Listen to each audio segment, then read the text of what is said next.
నమస్తే MCTV news కి స్వాగతం. ముందుగా హెడ్లైన్స్ చూద్దాం. ఎంవీయూ వాహనాల వద్ద ఈ నెల 30వ తేదీలోపు ఈకేవైసీ చేయించుకోవాలి. సబ్ కలెక్టర్ మేఘస్వరూప్ విజ్ఞప్తి. లేని పక్షంలో రేషన్ కార్డు రద్దయ్యే ప్రమాదం ఉందని హెచ్చరిక. పశ్చిమ బెంగాల్ హిందువులపై జరుగుతున్న దాడులకు సంబంధించి కేంద్రం జోక్యం చేసుకోవాలి. విశ్వ హిందూ పరిషత్ నాయకుల డిమాండ్. పశ్చిమ బెంగాల్ హిందువులకు రక్షణ కల్పించాలని సబ్ కలెక్టర్కు వినతి పత్రం అందజేసిన విశ్వ హిందూ పరిషత్ నాయకులు. ఎంవీయూ వాహనాల వద్ద ఈ నెల 30వ తేదీలోపు ఈకేవైసీ చేయించుకోవాలని సబ్ కలెక్టర్ మేఘస్వరూప్ కోరారు. నేడు మదనపల్లి పట్టణంలోని సబ్ కలెక్టర్ కార్యాలయం వద్ద ఎంవీయూ వాహనాలను ఏర్పాటు చేసిన ప్రచార కార్యక్రమాన్ని ప్రారంభించారు. ఈ కార్యక్రమంలో సిఎస్డిటి ఫిరోజ్ ఖాన్, స్టోర్ డీలర్లు, వాహన డ్రైవర్లు ఉన్నారు. ఈ సందర్భంగా సబ్ కలెక్టర్ మాట్లాడుతూ ఈ నెలాఖరులోగా ఈకేవైసీ చేయించుకోవాలని, లేని పక్షంలో రేషన్ కార్డు రద్దయ్యే ప్రమాదం ఉందన్నారు. రేషన్ కార్డు రద్దయినా లేదా కార్డు నుండి తొలగించిన వారి పేరు తిరిగి రీస్టోర్ చేయాలంటే కొంత గడువు పడుతుందన్నారు. ఇటువంటి అసౌకర్యానికి గురి కాకూడదనుకుంటే ఈ నెలాఖరులోగా ఈకేవైసీ చేయించుకోవాలని కోరారు.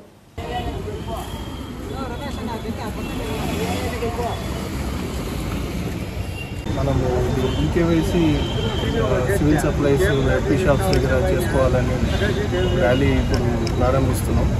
ఇంట్లో ఇంకా కూడా మన డివిజన్ మొత్తంలో 32,000 మంది ఇంకా ఈకేవైసీ పెండింగ్ అని చూపిస్తుంది. మదనపల్లి మండలంలోనే అత్యధికంగా 12,000 దాకా కూడా పెండెన్సీ ఉంది. ఈ 12,000 మందిలో కొంతమంది డెత్ ఉండొచ్చు, మైగ్రేషన్ కూడా అయి ఉన్నారు. సో దీని ఒక ముఖ్య ఉద్దేశం ఏంటంటే ఎఫ్పీ షాప్ వైజ్ ఎగ్జాక్ట్ ఎన్ని కార్డ్స్ ఉన్నాయి, ఎంతమంది లభ్యం పొందుతున్నారు, అండ్ ప్యూరిఫికేషన్ ఆఫ్ ఎఫ్పీ షాప్లో ఉన్న కార్డ్స్ అన్ని కూడా ప్యూరిఫికేషన్ వాళ్ళని చేస్తున్నాం. సో అందరూ కూడా తప్పకుండా వాళ్ళ ఇంటి దగ్గరికి వాళ్ళ ఎఫ్పీ షాప్ పరిధిలో ఉన్న హౌస్ హోల్డ్స్ చుట్టూ ఎంబీయూ వెహికల్స్ తిరుగుతాయి. వాళ్ళు ఈపాస్ మిషన్స్ పట్టుకొని వాళ్ళ దగ్గరికి వెళ్ళి బయోమెట్రిక్ వేయాల్సిందని కోరుతున్నాను. అదేవిధంగా వీఆర్ఓ, మీ పంచాయత్ సెక్రటరీ దగ్గర వెళ్ళి కూడా మీరు వాళ్ళ దగ్గర కూడా బయోమెట్రిక్ వేయవచ్చు. సో మీరు వీలు చూసుకొని, మీ టైం చూసుకొని ఖచ్చితంగా ఈ కేవైసీ పూర్తి చేసుకోవాలని. మనకు ఇది టైం అని ఏం లేదు, బట్ ఈ నెలాఖరు వరకు చెప్పారు చేయమని. ఈ నెలాఖరులోపు చేసుకుంటే బెటర్. ఎందుకంటే దాని తర్వాత పెండింగ్ ఉన్నవన్నీ కూడా తీసేయమని ఆర్డర్స్ వస్తే మొత్తం పెండింగ్ పడిన కార్డ్స్ అన్నీ కూడా తీసేయాల్సి వస్తుంది, డిలీట్ చేయాల్సి వస్తుంది. అండ్ అయినా కూడా ఇబ్బంది ఏం లేదు, కొత్తగా అడిషన్ ఆఫ్ కార్డ్స్ ఆప్షన్ అనేది ఇస్తారు. బట్ ఆ పరిస్థితి డిలీట్ అయ్యి మళ్ళీ ఇబ్బంది పడకుండా ఉన్న ఈకేవైసీ పెండింగ్ ఉన్న వాళ్ళందరూ కూడా వాళ్ళ పేర్లు అన్నీ కూడా మనం వీఆర్ఓస్ ఇచ్చున్నాము. వీఆర్ఓ ఇస్తుంది, వాళ్ళకు కూడా ఆర్డర్స్ ఇచ్చాము, ఇంటింటికి కూడా ఇచ్చామని. మన CSDTC, MBO operators, FP shop dealers కూడా అందరికీ ఇన్స్ట్రక్షన్స్ ఇచ్చున్నాము. సో అదే విధంగా ప్రజలు కూడా వాళ్ళు కూడా వచ్చి చేసుకుంటే కూడా మనకు త్వరగా ఈ పని అనేది పూర్తి అవ్వడం జరుగుతుంది. Thank you. Madanapalle sub collector కార్యాలయంలో సబ్ కలెక్టర్ మేఘస్వరూప్ అధ్యక్షతన జరిగిన ప్రజా ఫిర్యాదుల పరిష్కార వేదిక కార్యక్రమంలో పలువురు తమ సమస్యలను సబ్ కలెక్టర్ దృష్టికి తీసుకెళ్లారు. ఇందులో అత్యధిక రెవెన్యూ సంబంధిత సమస్యలు ఉన్నాయి. ఫిర్యాదుదారులు ఇచ్చిన అర్జీలను సత్వరమే పరిశీలించి పరిష్కరించాలని సంబంధిత అధికారులను సబ్ కలెక్టర్ ఆదేశించారు.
ప్రజా ఫిర్యాదుల పరిష్కార వేదిక నందు వచ్చిన సమస్యలను సత్వరమే పరిష్కరించాలంటూ కలెక్టర్ ఆదేశించారని మున్సిపల్ కమిషనర్ ప్రాముల తెలిపారు.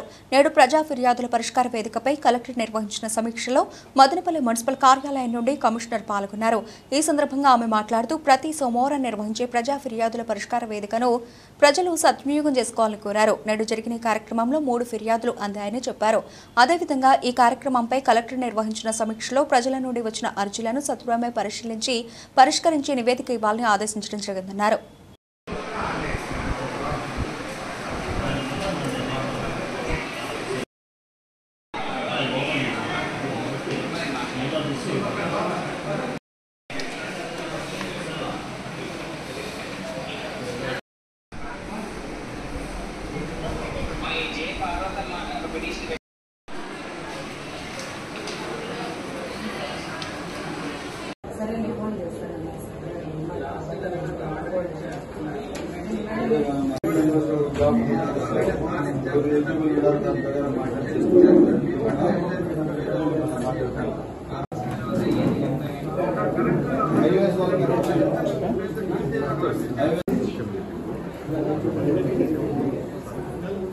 నమస్కారం. ఈరోజు మదనపల్లి పురపాలక సంఘంలో సోమవారం టీజీఆర్ఎస్లో భాగంగా గ్రీవెన్స్ కార్యక్రమాన్ని నిర్వహించడం జరిగింది. ఈ గ్రీవెన్స్లో మన డిఈ గారు, అలాగే ఏఈస్, మేనేజర్ గారు, అలాగే అన్ని సెక్షన్కి సంబంధించిన అధికారులు హాజరు కావడం జరిగింది. మనకి ఈ గ్రీవెన్స్లో ప్రధానంగా శానిటేషన్కి సంబంధించి 2, అదేవిధంగా రోడ్డు కావాలని నక్కల్దిన్ ఏరియాలో ఒకటి రోడ్డు కావాలని ఒక గ్రీవెన్స్ రావడం జరిగింది. అదేవిధంగా ఇందిరానగర్ ఏరియాలో ఒక ట్రీ ఒకటి ఇబ్బంది అనేది ఒకటి కంప్లైంట్ అనేది ఇవ్వడం జరిగింది. దీనికి సంబంధించి సంబంధిత అధికారులు శానిటేషన్కి సంబంధించి అయితే ఈరోజు మధ్యాహ్నం నుంచి మరి అక్కడ విజిట్ చేసి శానిటేషన్ అనేది క్లియర్ చేయడం జరుగుతుంది. ఎక్కడైతే ఇన్కన్వీనియంట్ ఉందో దాన్ని ఆ సమస్యను పరిష్కరించే విధంగా ఏర్పాట్లు చేయడం జరుగుతుంది. అదేవిధంగా రోడ్డుకి సంబంధించి ఆల్రెడీ మన నక్కల్దిన్ ఏరియాలో కౌన్సిల్లో కూడా సబ్జెక్ట్ని పెట్టడం జరిగింది. తదుపరి మరి కౌన్సిల్ అప్రూవల్ అయిన తర్వాత ఫర్దర్ ప్రాసెస్ చేయడం జరుగుతుంది. సో ఈ విధంగా మనకి పబ్లిక్ నుంచి వచ్చినటువంటి గ్రీవెన్స్ని ఎప్పటికప్పుడు పరిశీలించి క్షేత్రస్థాయిలో కూడా పర్యటించి అవసరమైనటువంటి చర్యలు కూడా తీసుకోవడం జరుగుతుంది. కాబట్టి ప్రజలందరూ కూడా ఈ విషయాన్ని గమనించి మీకు ఏదైనా సమస్య ఉన్నట్లయితే ప్రతి సోమవారం కూడా ఈ గ్రీవెన్స్ కార్యక్రమం అనేది మున్సిపల్ ఆఫీస్లో నిర్వహించడం జరుగుతుంది. కాబట్టి మీకు ఏదైనా సమస్య ఉన్నట్లయితే ఈ గ్రీవెన్స్లో మీ సమస్యను తెలియజేయవలసిందిగా కోరుతున్నాను. పశ్చిమ బెంగాల్ నందు హిందువులపై జరుగుతున్న దాడులను దేశంలోని రాజకీయ పార్టీలు, ప్రజాప్రతినిధులు ఖండించి వారికి మద్దతుగా నిలవాలని విశ్వ హిందూ పరిషత్ సభ్యులు డిమాండ్ చేశారు. నేడు మదనపల్లి సబ్ కలెక్టర్కు పశ్చిమ బెంగాల్ నందు హిందువులపై జరుగుతున్న దాడులకు సంబంధించి చర్యలు తీసుకోవాలని వినతి పత్రం అందజేశారు. ఈ సందర్భంగా వారు మాట్లాడుతూ పశ్చిమ బెంగాల్ నందు హిందువులపై జరుగుతున్న దాడులకు సంబంధించి కేంద్రం జోక్యం చేసుకోవాలని విజ్ఞప్తి చేశారు. అక్కడి మమతా బెనర్జీ ప్రభుత్వం బంగ్లాదేశీయుల అక్రమ వలసలను ప్రోత్సహిస్తూ దేశ సమగ్రతకు ముప్పు తెస్తోందని వాపోయారు. హిందువులపై దాడులు జరుగుతూ ఉంటే మమతా బెనర్జీ మాత్రం దాడికి కారకులైన ముస్లింల పక్షాన నిలిచి వారికి అండగా చర్యలు చేపట్టిందని ఆరోపించారు.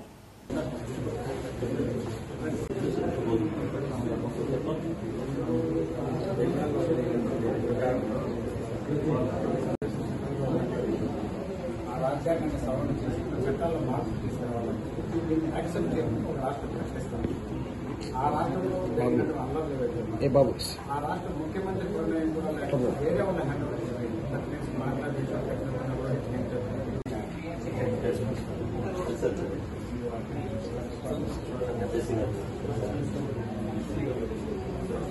జై శ్రీరామ్, జై జై శ్రీరామ్.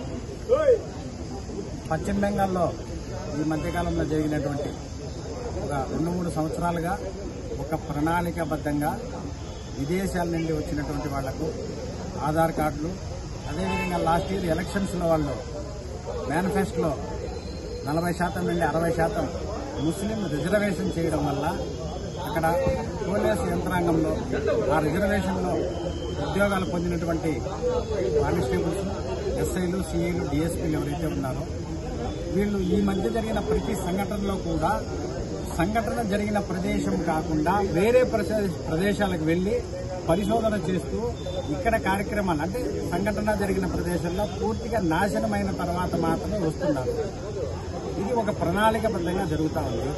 అదేవిధంగా ఈ పొద్దు బెంగాల్లో జరిగినటువంటి సంఘటనకి మమతా బెనర్జీ గారు పూర్తిగా బాధ్యత వహించాలి. కారణం ఏమిటంటే విదేశాల నుండి వచ్చినటువంటి అంతర్జాతీయ తీవ్రవాదులు ఎవరైతే ఉన్నారో వాళ్ళ సంఖ్య పెరిగిపోవడం వల్ల ఆమెకు కూడా ఆ రాష్ట్రం మీద పట్టు తక్కువైంది. ఇది బాగా స్పష్టంగా గుర్తుపెట్టుకోవాలి. కాబట్టి రేపు భవిష్యత్తులో ఉండేటువంటి కాంగ్రెస్ పరిపాలనలో ఉండేటువంటి ఏ రాష్ట్రాలు అయితే ఉన్నాయో ఆ రాష్ట్రాల్లో కూడా వీళ్ళు ఇదే మాదిరి ధోరణి ప్రవర్తిస్తే రేపు ఆ ముఖ్యమంత్రులు కూడా అక్కడ ఉండేటువంటి స్థానికంగా తీవ్రవాదుల చేతులకు వెళ్లి వీళ్ల ప్రమేయం కూడా తగ్గిపోయి వాళ్ళు ఏదైతే చేస్తారో వాళ్ళ కంట్రోల్లోకి ఈ ప్రధానమంత్రి రాష్ట్రపతులు వెళ్లాల్సిన పరిస్థితి వస్తా ఉంది. కాబట్టి ఇప్పటికే అలర్ట్ అయినా సరే మన దేశంలో ఉన్నటువంటి మిగిలిన రాష్ట్రాలకైనా సరే ఎక్కడెక్కడ ఏ రాష్ట్రాల్లో విదేశాల నుండి వస్తున్నారు, ఏ ఊర్లో వాళ్ళు రెసిడెన్షియల్ తీసుకుంటున్నారో వాళ్ళకి ఆధార్ కార్డులు ఎలా వస్తున్నాయి, వాళ్ళకు పెళ్లిళ్ళు ఎలా చేసుకుంటున్నారు, ఓటర్ కార్డులు ఎలా వస్తున్నాయి, ఇది పరిశోధన చేసి ఎన్ఐఏ రిపోర్టు ప్రకారంగానే మనం జాగ్రత్త పడకపోతే బెంగాల్లో జరిగినటువంటి దుర్ఘటనలు ఏవైతాయో ప్రతి ఊళ్ళో మదనపల్లిలో కూడా చవి చూసే అవకాశం ఉన్నది. కాబట్టి ఈ విషయాన్ని సబ్ కలెక్టర్ గారికి ఈరోజు వినయపూర్వకంగా ఒక పత్రం రాసి అందజేద్దామని ఒక 10 మంది కార్యకర్తలు ఇక్కడికి పిలుచుకొని ఇద్దామని వస్తే నిన్నటి నుండి పోలీసు వాళ్ళు మదనపల్లి వాళ్ళు నోటీసుల పేరుతో కార్యకర్తలను ఇక్కడికి రానియకుండా అడ్డగిస్తున్నారు. మొన్న శుక్రవారం నావద్దు మాత్రము రాజ్యాంగానికి విరుద్ధంగా వర్క్ బోర్డు ఏదైతే ప్రవేశపెట్టినారో ఆ రాజ్యాంగానికి విరుద్ధంగా బెంగళూరు బస్ స్టాండ్ లో ధర్నా కార్యక్రమం పెడితే వాళ్ళు ఏ పర్మిషన్ లేకుండా 2 గంటల 30 నిమిషాల వరకు కార్యక్రమం సభ్యంగా నిర్వహించుకున్న తర్వాత ఆ తర్వాత వెళ్లి ఏదో నోటీసులు ఇచ్చి వాళ్ళ మీద ఎఫ్ఐఆర్ కట్టారు. చాలా సంతోషం. అయితే ఒక దుర్మార్గమైన కార్యక్రమానికి, చట్టానికి, రాజ్యాంగానికి వ్యతిరేకమైన కార్యక్రమం పూర్తయ్యేంతకు మీరు సహకరించి కార్యక్రమం తర్వాత ఎఫ్ఐఆర్ కట్టినారు. అదే మాదిరి మేము ఇక్కడ ధర్నా సబ్ కలెక్టర్ గారికి మెమరాండం కార్యక్రమానికి ఇచ్చేదానికి వస్తే మా కార్యక్రమానికి ముందు రోజు నుండే జాగ్రత్త పడి కార్యకర్తలు రానికుండా చేస్తున్నారు. నువ్వు పని చేయండి, హిందువులు ఎవరు కూడా రోడ్డు మీదకి రావద్దండి, వాళ్ళకి పూర్తిగా రాసిచ్చేస్తామన్నానండి, లేదు వాళ్ళ రాజ్యాంగానికి మా యంత్రాంగం కూడా సపోర్ట్ చేస్తుంది అనేట్టుగా ఉంటే కూడా చేసేయండి, మేము కూడా మానేస్తాము. అదే దుర్ఘటనలు మదనపల్లిలో ఇంకొక దగ్గర జరిగితే వాళ్ళు ఆ దుర్ఘటన చేసినప్పుడు హిందువులనే చేయడంలే, ఎస్ఐలు, సిఐలు, పోలీసులు, కానిస్టేబుళ్లు, గవర్నమెంట్ ఎంప్లాయర్స్, ఎంఆర్ఓలు వాళ్ళ భార్య పిల్లలను కూడా విచక్షణారహితంగా చంపినారు. ఇంకా మనకు బుద్ధి రాకపోతే ఈ జన్మకి హిందూ దేశం బాగుపడదు. ఇప్పటికైనా సరే మీరు మేలుకొని మంచి చేసేవాడు ఎవరు, చెడ్డ చేసేవాడు గమనించుకోకుండా దేశానికి మంచి ఎవరు చేస్తున్నారు, దేశానికి చెడ్డ ఎవరు చేస్తున్నారు, ఈ దేశానికి ఈ పని మంచిదా చెడ్డదా అని మీరు విచక్షణారహితంగా జ్ఞానంగా ఆలోచించకపోతే భవిష్యత్తులో కూడా బెంగాల్లో హిందువుల పరిస్థితి మదనపల్లి హిందువులకు వస్తుంది. ఇది జాగ్రత్తగా మీరందరూ గమనించుకోవాల్సిన విషయం. జై శ్రీరామ్. వక్కుకు వ్యతిరేక నినాదము వాళ్ళ ర్యాలీలు ఎలా జరుగుతున్నాయంటే వక్కుకు వ్యతిరేకం కాదు, హిందువులకు వ్యతిరేకంగా చేస్తున్నారు. వక్కులో హిందువులకు ఏమాత్రం సంబంధం లేదు. రాజ్యసభ, లోక్సభ, పార్లమెంట్ లో జరిగిన రాజ్యాంగ నియమ నిబంధనల్ని ఉల్లంఘిస్తూ వీళ్ళు ర్యాలీలు చేస్తూ హిందువుల కుటుంబాలనే ఎందుకు టార్గెట్ చేస్తున్నారు? ఇంత జరుగుతున్న మమతా బెనర్జీ హిందువులకి సపోర్ట్ కాకుండా ముస్లింలు ముల్లాల దగ్గర పోయి మాట్లాడుతున్నది. హిందువులు 500 కుటుంబాలు దాదాపు పశ్చిమ బెంగాల్ వదిలి వెళ్లిపోతున్నాయి. ఇలా మన ఇండియాలో 10 రాష్ట్రాలు మైనారిటీ కింద వెళ్లిపోయినాయి. ఇంకా ఎంతవరకు పోతున్నాయి? ప్రతి ఒక్క రాష్ట్రంలోనూ రోజు రోజుకి మైనారిటీలు సంఖ్య పెరిగే కొద్దీ హిందువుల మీద దుశ్చర్యలు జరుగుతున్నాయి. ఎంతో మంది మహిళల మీద అఘాయిత్యాలు జరుగుతున్నాయి. ముగ్గురిని అతి కిరాతంగా చంపినారు. 500 కుటుంబాలు వెళ్లిపోతున్నా కూడా ఈ వాళ్ళు కూడా ప్రభుత్వం గాని గవర్నమెంట్ గాని పశ్చిమ బెంగాల్ వాళ్ళే అడుగుతున్నారు, మాకు సెంట్రల్ గవర్నమెంట్ ఇచ్చే రాష్ట్రపతి పరిపాలన విధించాలి, మమతా బెనర్జీని బర్తరఫ్ చేయాలని. ఇంత జరుగుతున్న మన హిందువులు ఇప్పుడు కూడా వక్ఫ్ బోర్డుకి అగైనెస్ట్ గా మన హిందువులే వాళ్ళ దగ్గర సపోర్ట్ చేస్తున్నారు. హిందువులకి ఏమాత్రం బుద్ధి రావడం లేదు, ఎందువల్ల తెలియడం లేదు. మన దేశంలో మనకే కాకుండా వ్యతిరేక శక్తులకి పోరాడడం వల్ల మన శక్తి రోజు రోజుకి క్షీణించిపోతుంది. విషయం ఏమంటే హిందువులు సంఘటితంగా లేకుండా పోవడానికి ఇది కారణం. నా ఫ్యామిలీ, నా బిడ్డలు, నా సంసారము, నా ఇది అట్లా అనుకున్న వాళ్ళంతా పశ్చిమ బెంగాల్ ఇప్పుడు ఏమైనారు? హిందువులు ఇప్పటికైనా ఏకీకృతమై సంఘటితమైతే తప్ప ఈ దేశంలో మనము ఉండడానికి కష్టం అవుతుంది. జై శ్రీరామ్. ఈరోజు పశ్చిమ బెంగాల్లో జరుగుతున్న అఘాయిత్యాలని మనం అందరం చూస్తున్నాము. అక్కడ ఏదైనా సమస్య వచ్చి ఒక చట్ట ప్రకారం భారత రాజ్యాంగం తీసుకున్న నిర్ణయాన్ని వాళ్ళకి నచ్చకపోతే ఆ నచ్చిన విధానం మెమరాండం పూర్వకంగానో లేకపోతే ఇంకో విధంగానో శాంతియుతంగా వెళ్లి ఆ ప్రభుత్వానికి మనం మెమరాండం ఇవ్వడం జరుగుతుంది. అలా ఇవ్వకుండా అందరూ అక్కడ హిందూ కుటుంబాలపైన దాడి చేయడము, ఒంటరిగా జరిగిన మహిళలపైన అత్యాచారాలు చేయడము, అలాగే ఎటువంటి కారణాలు లేకుండానే వాళ్ళపైన దాడి చేసి వాళ్ళ వ్యాపారాలు దెబ్బతీయడము, ఇలా చేయడం ఎంతో దారుణము. దీన్ని పూర్తిగా ఖండిస్తున్నాము. బెంగాల్లో రాష్ట్రపతి పాలన రావాలని కోరుకుంటున్నాము. ఎందుకంటే మనము పూర్తిగా అబ్జర్వ్ చేసినట్లయితే కాశ్మీర్లో పండితుల పైన గాని, ఎక్కడైనా ఇప్పుడు బెంగాల్లో హిందువుల పైన గాని చేస్తాండేది ఇతర మతాల వారనేది పూర్తిగా మనం తెలుసుకుంటున్నాము.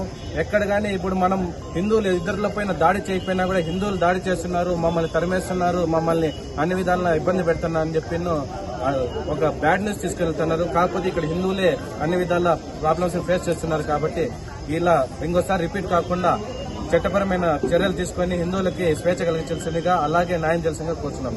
తమ పట్టా భూమికి సంబంధించి ఆన్లైన్ నందు 1B తొలగించడం జరిగిందని పోనూటిపాళ్యం పంచాయతీ రామిరెడ్డి గారి పల్లికి చెందిన చంద్రశేఖర్ రెడ్డి వాపోయారు. నేడు మదనపల్లి సబ్ కలెక్టర్ కార్యాలయంలో జరిగిన ప్రజా ఫిర్యాదుల పరిష్కార వేదిక నందు తన సమస్య పరిష్కరించాలని వినతిపత్రం అందజేశారు. ఈ సందర్భంగా ఆయన మాట్లాడుతూ తమ గ్రామంలో 386వ సర్వే నంబర్లో 0.21 సెంట్ల భూమి ఉందని, దీనికి సంబంధించిన 1B తొలగించడం జరిగిందన్నారు. సమస్య పరిష్కారం కోసం రెవెన్యూ కార్యాలయం చుట్టూ ప్రదక్షిణలు చేసినా పట్టించుకోవడం లేదన్నారు. సబ్ కలెక్టర్ స్పందించి తమకు న్యాయం చేయాలని కోరారు. ఇక్కడ పొన్నూరుపాలెం పంచాయతీ రామరెడ్డి సార్, రోడ్డు పక్కన ఎంత ఉంది మీకు స్థలము? నాకు దాంట్లో వచ్చే survey number 386 sir, survey number. దాంట్లో వచ్చి 21 సెంట్ ఉంది సార్. 21 సెంట్ ఉంది. ఇది అమ్మేసినట్టుగా 1Bలో చూపిస్తాను సార్. ఇప్పుడు భూమినా మీది ప్రైవేట్ భూమినా? లేదు సార్, పట్టా భూమి సార్. అదే పిత్రాజిత్తం. అవును సార్. మీ పేరు? చంద్రశేఖర్ రెడ్డి. చంద్రశేఖర్ రెడ్డి. 2020 వరకు పాస్బుక్ 1B కూడా ఉంది సార్. ఇక్కడ ఉంది చూడండి. 2020 వరకు 1B ఉంది, మళ్ళీ తీసేసినాను. నా పేరు చంద్రశేఖర్ రెడ్డి. ఎప్పటి నుండి తిరుగుతున్నావు నువ్వు? నేను దరిదాపు 23 జనవరి నుంచి తిరుగుతాను. 23 జనవరి. అవును సార్. నేను చేస్తామో చూస్తాము అంతే సార్ చెప్పేది. మీరు అడిగితే? అవును సార్, ఏం చెప్పరు. ఇంకా తమకు ఉపాధి కల్పించాలని కార్పెంటర్ల అసోసియేషన్ సభ్యులు విజ్ఞప్తి చేస్తున్నారు. నేడు మదనపల్లి సబ్ కలెక్టర్ కార్యాలయంలో జరిగిన ప్రజా ఫిర్యాదుల పరిష్కార వేదిక నందు తమ సమస్యలు పరిష్కరించాలని కోరుతూ సబ్ కలెక్టర్కు మదనపల్లి కార్పెంటర్ అసోసియేషన్ సభ్యులు వినతిపత్రం అందజేశారు. ఈ సందర్భంగా వారు మాట్లాడుతూ ఇతర ప్రాంతాల నుండి ఇక్కడకు వలస వచ్చి కార్పెంటర్ పనులు చేస్తూ ఉండడంతో తమ జీవనోపాధి పోతోందని వారు వాపోయారు. ప్రభుత్వం స్పందించి తమకు న్యాయం చేయాలని, పనులు కల్పించాలని విజ్ఞప్తి చేశారు.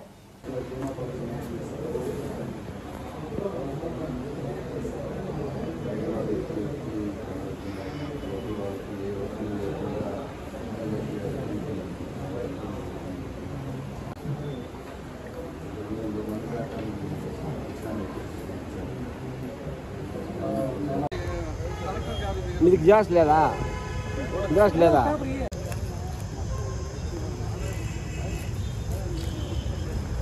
వస్తానే ఉంటారు. ఈరోజు మా మదనపల్లి కార్పెంటర్స్ అసోసియేషన్ తరఫున మన సబ్ కలెక్టర్ గారికి ఒక వినతి పత్రం సమర్పించడం జరిగినది. వినతి పత్రం సమర్పించడానికి ముఖ్య ఉద్దేశం ఏమిటంటే, ఇక్కడ స్థానికంగా ఉండే వర్కర్స్, కార్పెంటర్స్ 2 సంవత్సరాల నుంచి జీవనోపాధి కోల్పోయినారు. దీనికి కారణం ఏమిటంటే, బయట నుంచి వలస వచ్చిన కార్పెంటర్ల వల్ల స్థానికంగా ఉండే కార్పెంటర్లకు పని లేకుండా పోయింది. యూపీ, బీహార్, ఛత్తీస్గఢ్, ఒరిస్సా నుంచి వచ్చిన స్థానికంగా బయట నుంచి వచ్చిన కార్పెంటర్లకు పనులు ఇస్తున్నారు. కాబట్టి ఇక్కడ లోకల్గా ఉండే కార్పెంటర్లకు పూర్తిగా పనులు కరువు అయిపోయినాయి.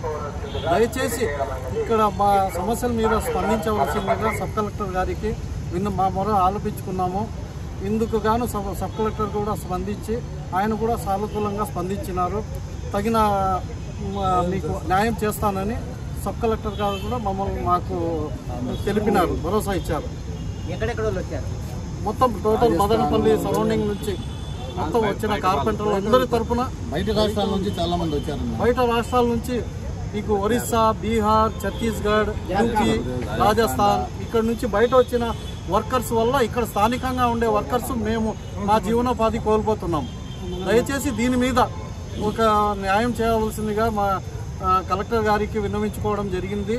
అలాగే తొందరలోనే మా మదనపల్లి శాసనసభ్యులైన షాజహాన్ బాషా గారికి కూడా సంప్రదించి వాళ్ళకు కూడా మా మొర ఆలపించుకునే విధంగా మేము ప్లాన్ చేస్తున్నాము. ఇందుకు గాను మాకు మీడియా మిత్రులందరూ సహకరించినందుకు ధన్యవాదాలు.